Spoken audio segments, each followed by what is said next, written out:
Joining us for this live KOMU 8 News broadcast, brought to you by Bob McCosh Chevrolet. Together, let's drive. Your live broadcast of KOMU 8 News will begin momentarily. Brought to you by Bob McCosh Chevrolet. Together, let's drive. Your live broadcast of KOMU 8 News will begin momentarily. Brought to you by Bob McCosh Chevrolet. Together, let's drive. Your live broadcast of KOMU 8 News will begin momentarily. Brought to you by Bob McCosh Chevrolet. Together, let's drive.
Good afternoon.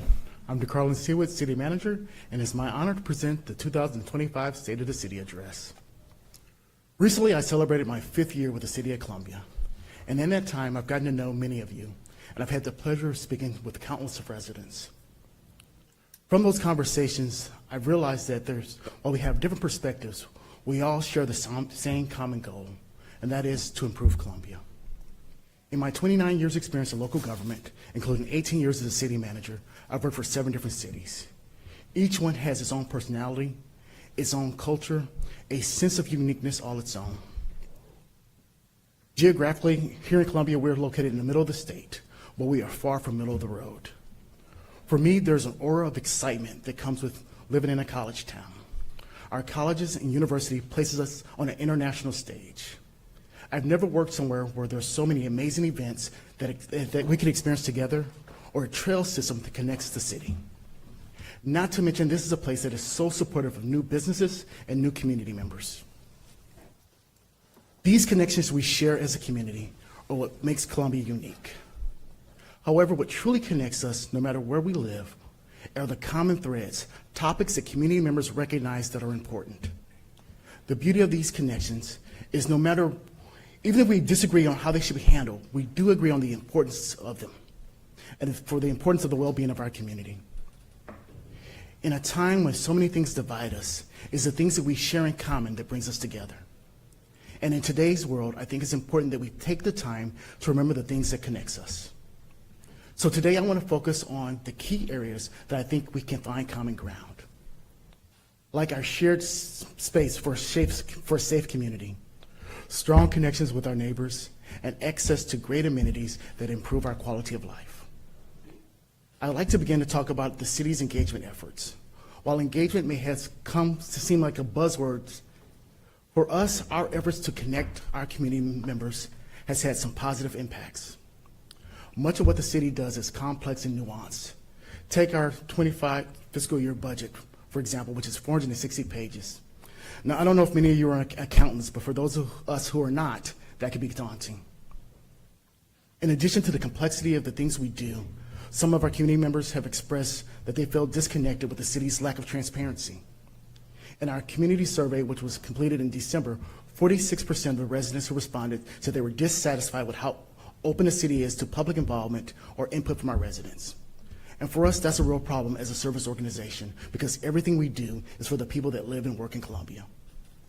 While the discussions around improving engagement began before this year, this was the punctuation we needed to make sure that this is a priority. In fiscal year 24, we budgeted for an engagement coordinator to start the direction for our organization. And in fiscal year 25, we created the Community Connectors. This program utilizes part-time staff members who are focused on bridging the gap between our residents and the government that serves them. This team works to foster strong relationships and ensure resident voices are heard and their needs are met. Through outreach and engagement, they play a critical role in promoting the community involvement and collaboration. Within 3 months, this team worked with the Housing and Neighborhood Services Department to connect homeowners with over $250,000 in American Rescue Plan Act funds for weatherization improvements to their homes. These upgrades will not only help make sure those homes are affordable by lowering their utility bills, but also make sure they're energy efficient and sustainable. This program recently won the Missouri Municipal League Innovation Award and will serve as an example to other municipalities how government outreach can better connect residents with resources. Both the Community Connectors and city staff have helped to initiate brand new engagement opportunities aimed at equipping residents to be involved in our processes. These include educational townhomes, monthly ward meetings with council members, and our upcoming block party events to engage with residents. We held our 2nd annual youth summit where community members came together to address issues impacting the youth in our community. And we held our 1st annual community summit which brought together more than 300 residents to provide feedback that will help shape the future of Columbia. Let's take a look at a brief video to showcase some of the city's latest efforts.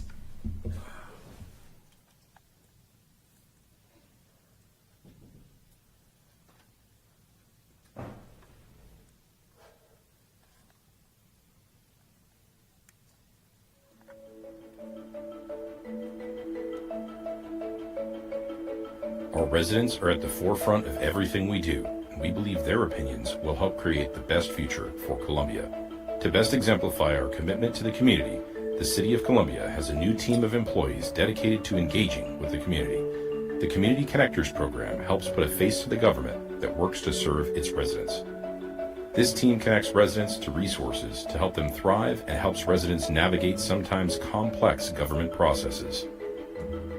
We've seen neighbors come together to learn more about city programs and initiatives such as mini grants, staffing at the police department, or how to report issues in their neighborhoods. With city council members taking the lead on ward meetings around Columbia, residents have had the chance to get to know their peers who have taken the pledge to serve as a voice for their constituents. We've seen more than 100 residents come together to take part in the city's budgeting process through a series of interactive town halls. Taking time to learn about how the budget is formed and passed, these residents can now help ensure our upcoming budget for fiscal year 2026 reflects the priorities of the community. In March, at the city's inaugural Community Summit, more than 300 of our fellow community members gave input on the city's strategic efforts. Residents of all ages had the opportunity to connect directly with staff and give feedback in real time, feedback that will shape the future of Columbia's budget and strategic plan. These initiatives show that, when given the opportunity, residents of Columbia come together to make a meaningful difference. We look forward to opportunities to continuously collaborate, building a community that's better equipped with knowledge, more engaged, and empowered to make a difference. Together, we can make a brighter future for ourselves and the next generations to continue calling Columbia the best place to live, work, learn, and play.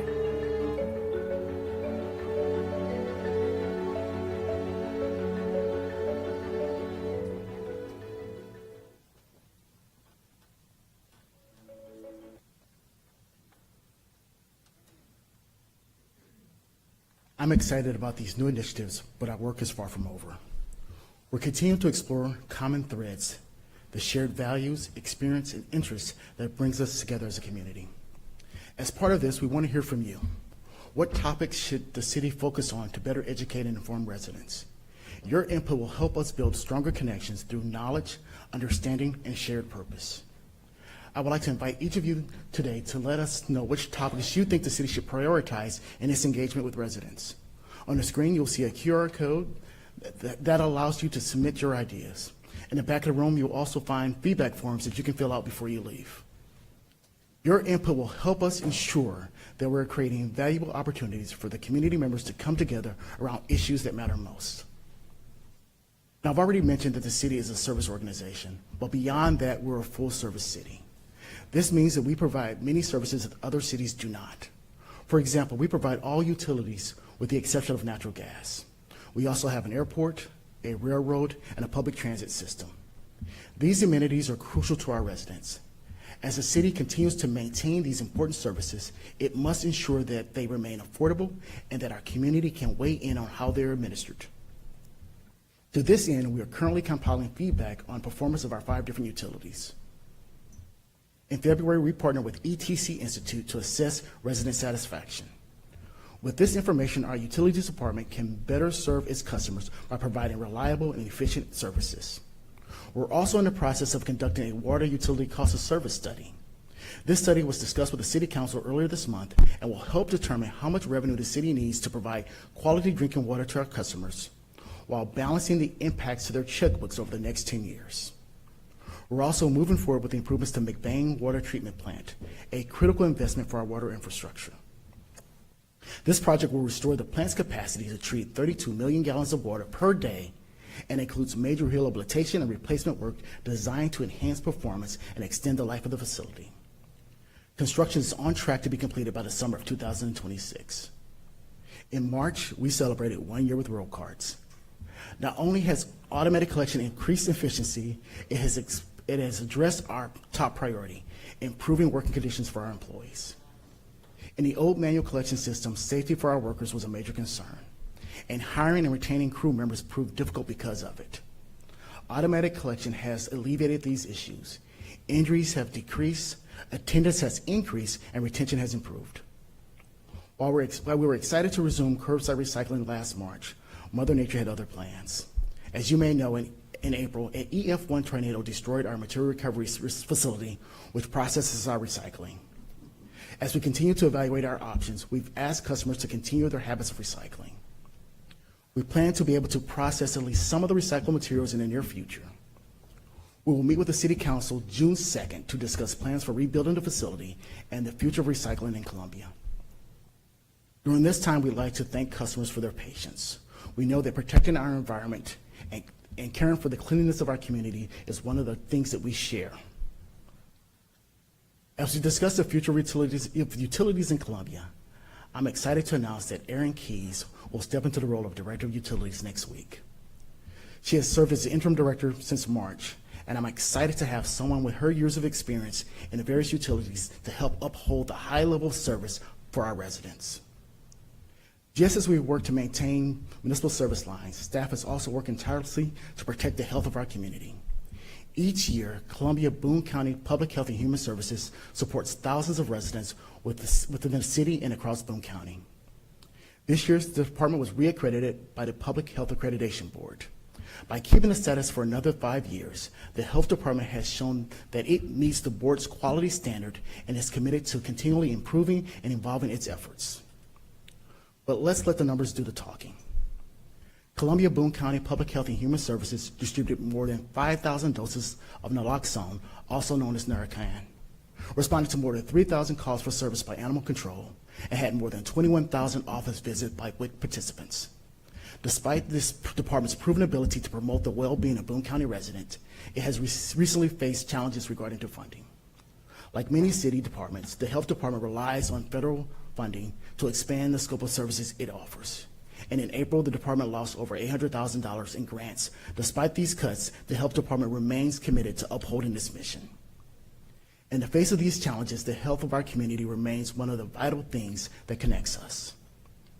Community health is also shaped by the everyday actions of residents who step up to care for the places we share.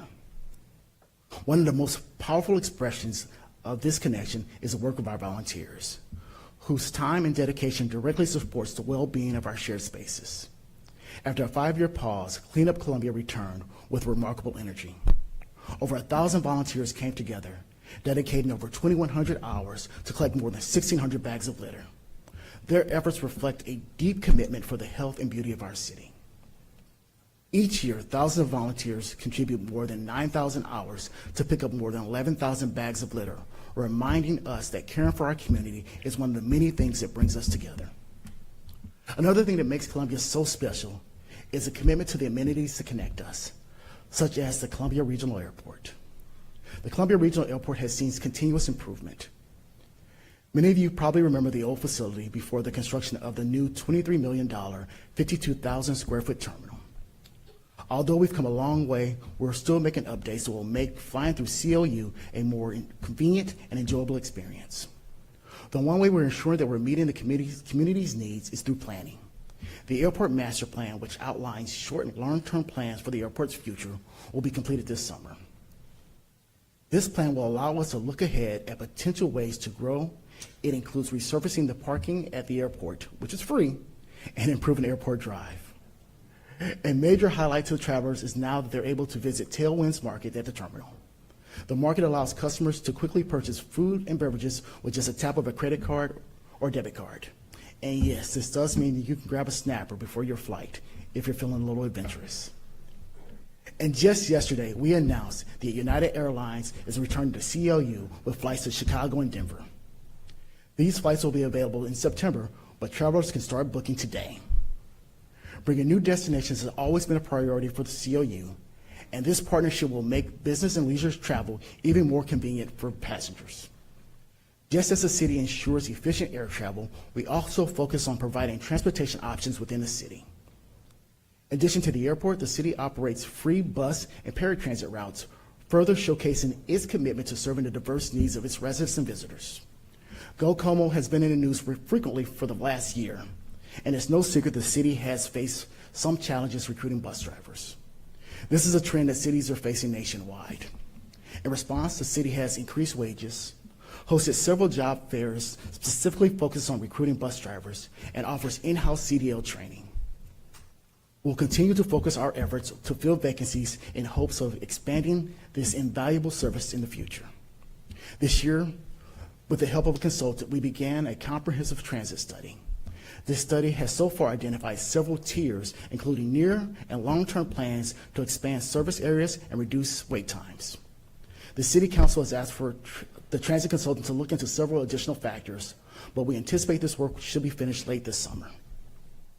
You can find more information of these proposals on our Be Heard website.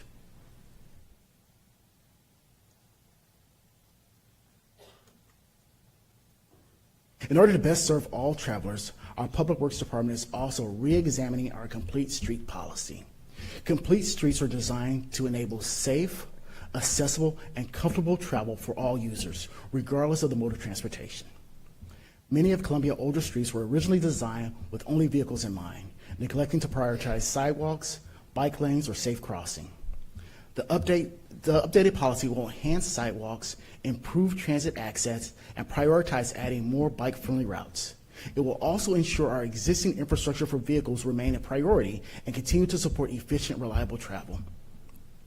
This means easier and safer trips to work, school, parks, and shopping, no matter how you travel.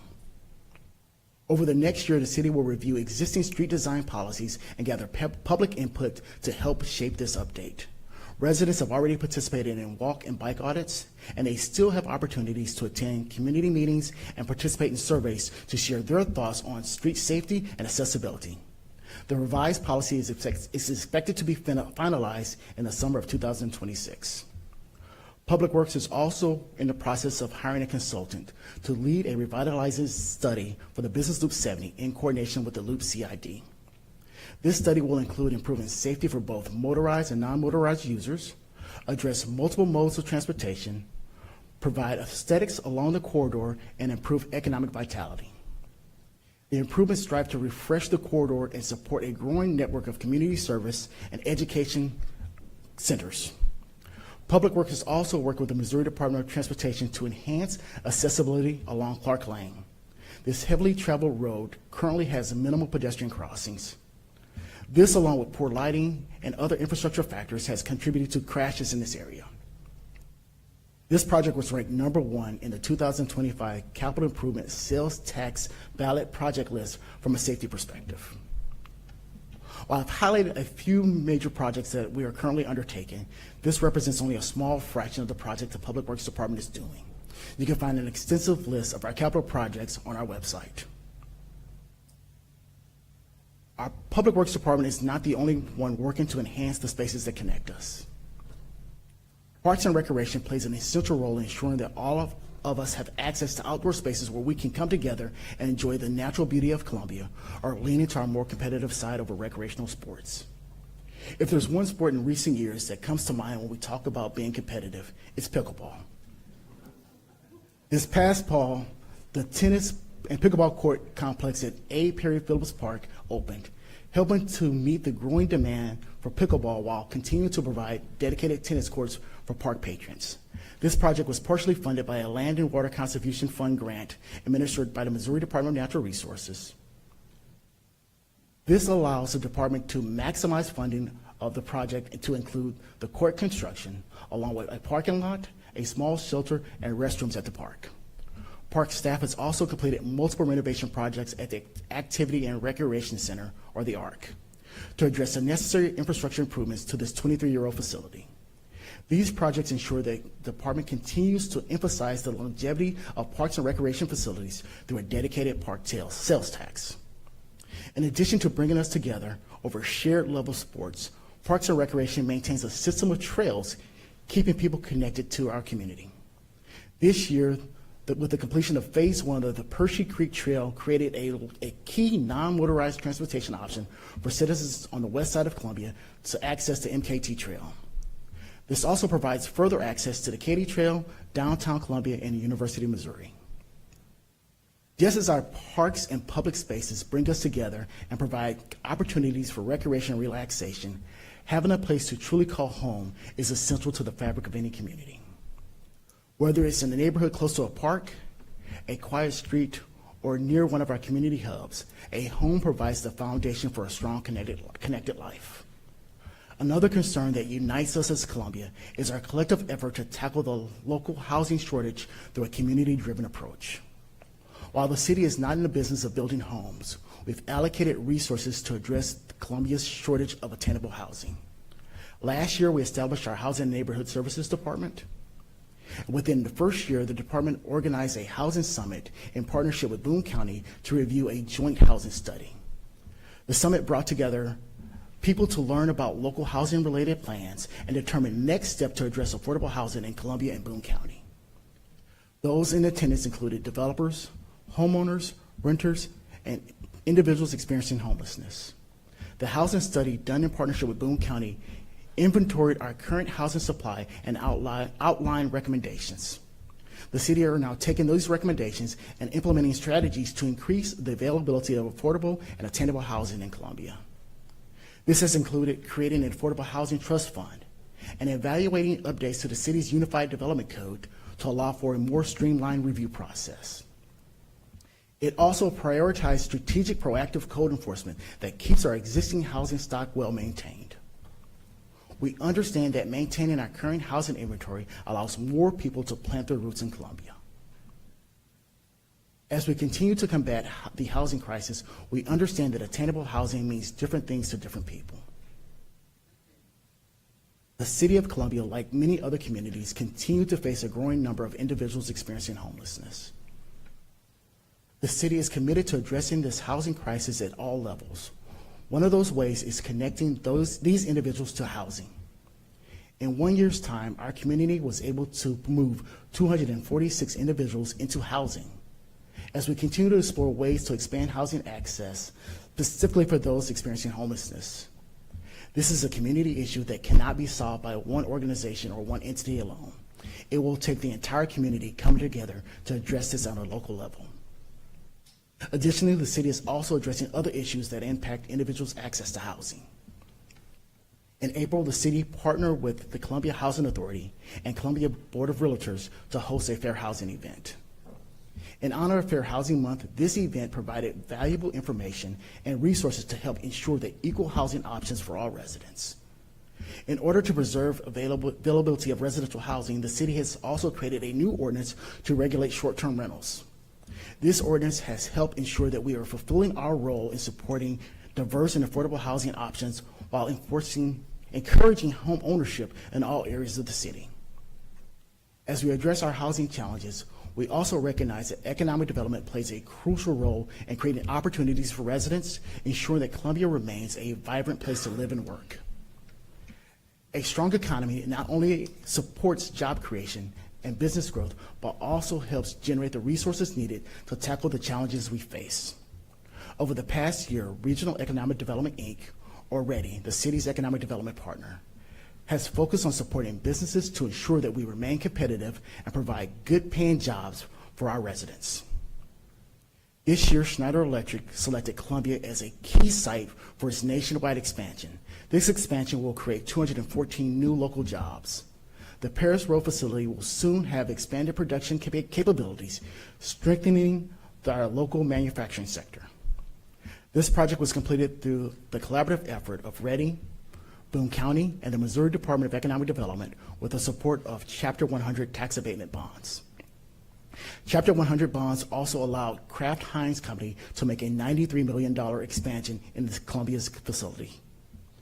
This project will be phased over 3 years and will include new machinery, equipment, and the construction of a new facility. This project will help expand the availability of full-time jobs for Columbia and Boone County residents with the average wage of around $63,000. And last month, Equipment Share marked its 10-year anniversary by opening a new technology development center here in Columbia. In 2022, Equipment Share was approved for a Chapter 100 bond project. This project will result in $100 million in new capital investment and the creation of 500 jobs in the next 5 years. With the new Technology Development Center and the continued job growth in Columbia, Equipment Share is well on its way to more success in our community. REDI and the City of Columbia are also committed to supporting our entrepreneurs by building Columbia's business of the future. REDI staff has provided expert guidance, networking, and essential business resources to almost 250 Columbia and Boone County entrepreneurs. Ready has also awarded $155,000 in grants to 31 small business owners over the past 3 years. As our economy grows and more opportunities become available, it is critical that we continue to invest in the safety and well-being of our community. A strong economy is only sustainable in a community where people feel safe to live, work, and raise their families. Within the last year, our public safety departments have made significant investment in technology and infrastructure to meet the growing needs of our community.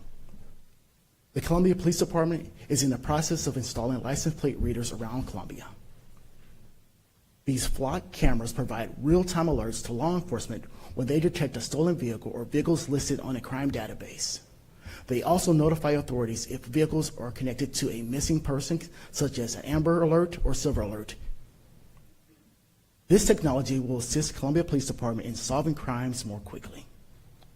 The department has also started its very own police training academy, ensuring that new police officers are trained to our community standards. Columbia Fire Department is also growing with a new fire station being built on the Southeast Columbia. The department's focus on keeping up with projected growth helps ensure the fast response times no matter where you live. I am proud of the efforts we've made, and I believe it is our continuous commitment to improvement that has helped keep crime rates low in our growing city.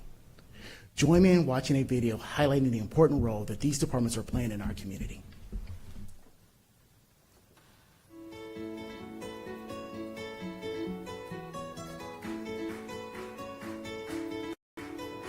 We're seeing as we tipped over that 100,000 mark, we're experiencing some of the problems that cities have. So we're not a town anymore, we have city problems. We're the 4th largest city in the state, and we have to provide public safety services in a way that really reflect that. Columbia supports public safety, and they always have. They've been a cheerleader for us and for the police department, our health department partners. And I think it's because they understand the value that we bring and the value of having a community that's safe to walk, and if the worst case scenario happens and they're trapped or they need us, they know that we're there and they can count on us. You know, first and foremost, our role is to be there when people call us as quickly as possible to help solve whatever situation is presented. Secondarily, I think we need to work more on crime prevention, and that's going to take people. But I think those are the expectations of the community, and we certainly want to have more conversations with folks to hear what they think they need out of their police department. Sometimes you're there for somebody's worst day and they look to you for reassurance. Just being there, these individuals can see you, see your uniform, how much you care, and know that we're here to help you. That's our job, is to serve, keep people safe, and help. Being reaccredited to this organization and to our community means a commitment to excellence and a commitment to support the fire department and its mission. We're in session 2 of the academy, so we're now up to 22 recruits, having gone through total. We have 8 in this class, 14 in the prior class. When we started, this all just seemed like a day off in the future, and then now it's finally here, so it's a big moment. We had a lot of great instructors, and just building the relationship with them, just the moments that we had together of just joking with each other, I don't think we'll ever forget.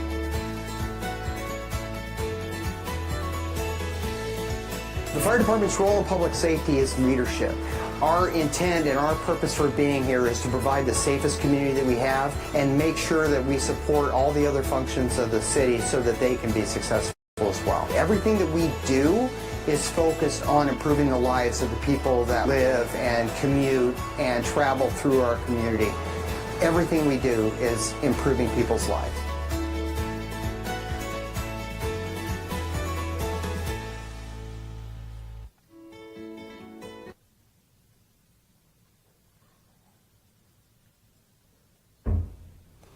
While we're incredibly fortunate to have such dedicated public safety officers working tirelessly to protect and serve our community, we must recognize that community violence and public safety requires a broader, more comprehensive approach. Expanding beyond our existing law enforcement efforts to include an Office of Violence Prevention is a crucial step toward addressing the root cause of violence and building a safer, more resilient community. This new office is focused on coordinating the development, implementation, and evaluation of violence prevention programs. By collaborating with law enforcement, community organizations, government agencies, and other key stakeholders, we will continue to work toward developing strategies that reduce violence and promote public safety and well-being. This is a community policing tool.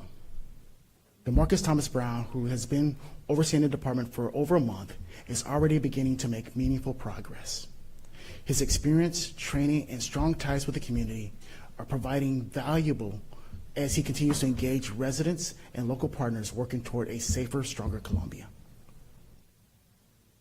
Each of the things we've discussed today, having a strong economy, having neighborhoods we feel safe in, have attainable housing we can all grow into, these are the things that connect us. These are the things that we can find common ground in order to work together toward creating the best version of Columbia. I hope that today's address has given you some insights into how the city is working to address the important topics, and I am proud of the strides that we've made together as an organization and as a community. But this progress is only possible because by the people who make this city what it is. I want to thank the mayor and city council members who volunteer their times, often late into the evening, to represent their constituents to help shape Columbia's future. I also want to recognize our dedicated city employees. Each week, 1,600 of them work behind the scene to keep our city running smoothly and safely. And most importantly, I want to thank the residents and business owners of Columbia. Your support and engagement are the foundation of everything that we do. The spirit of connection is what moves us forward, and I encourage each of you to stay involved. Your willingness to pull up a seat next to your neighbor is what will help make Columbia the best place to live, work, learn, and play. This is incredibly important as the city steps into the final stages of creating the fiscal year 26 budget. Amidst revenue shortfalls, it is more important than ever for our community to voice its priorities. Thank you for your time, and I look forward to helping make Columbia the best place for everyone can thrive. Thank you.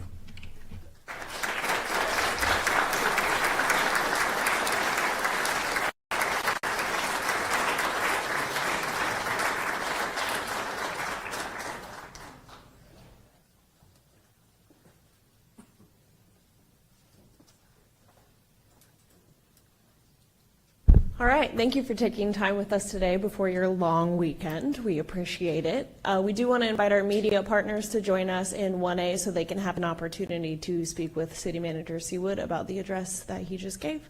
And other than that, we would just like to thank everyone for coming today.